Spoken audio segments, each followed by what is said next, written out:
নমস্কার, সুভদ্রার রান্নাঘরে আমার সকল দর্শক বন্ধুকে জানাই স্বাগত। আমি শিউলি। আজকে আমি তোমাদের কাছে আবার একটা নতুন রেসিপি নিয়ে এসেছি।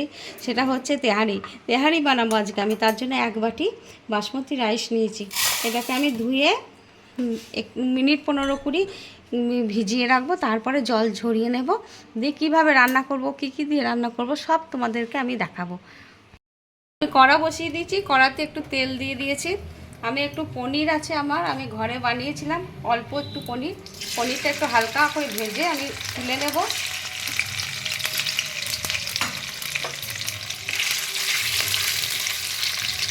আমার পনিরটা ভাজা হয়ে গেছে লাল লাল করে। এবার আমি এটাকে তুলে নিচ্ছি।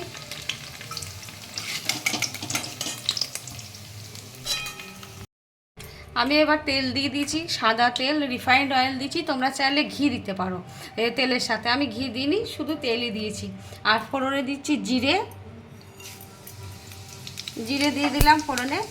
আর এবারে দিচ্ছি, এটা হচ্ছে মৌরি দিলাম।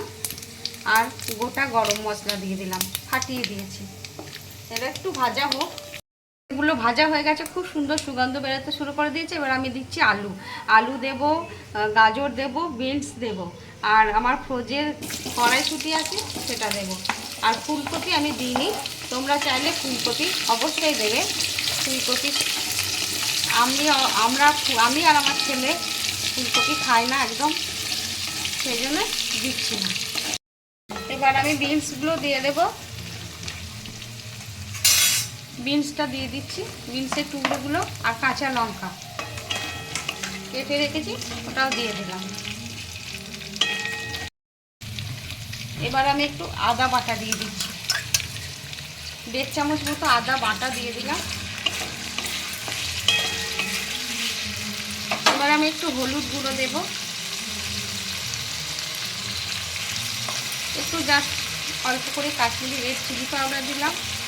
এটা ভেজিটেবল তেহারি হবে, তো তোমরা তোমাদের ইচ্ছা মতো ভেজিটেবল দিতে পারো, যেটা যার পছন্দ।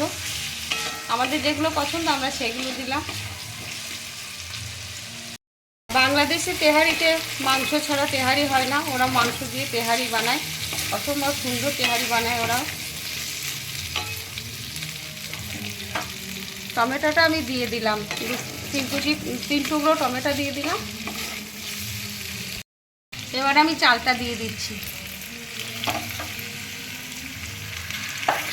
আমার বাসমতি রাইস রয়েছে।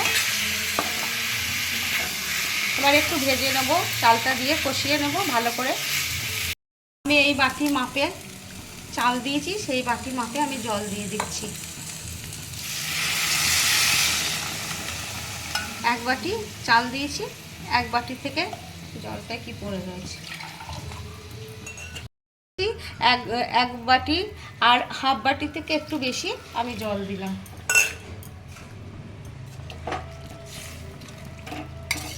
এবার আমি লবণটা দিয়ে দেব। আর আমি স্বাদ অনুযায়ী লবণ দিয়ে দিচ্ছি, আর একটু মিষ্টি দিচ্ছি। চিনিটা অপশান, তোমরা চাইলে দিতেও পারো, নাও দিতে পারো, কিন্তু চিনিটা সবসময় স্বাদে ব্যালেন্স আনে, তার জন্য আমি চিনি দিলাম। আর এবার আমি ফ্রোজেন কড়াইশুঁটি সেটা দিয়ে দিচ্ছি। এবার এই যে ফুটতে শুরু করবে, তারপরে আমি চাপাটা দেব।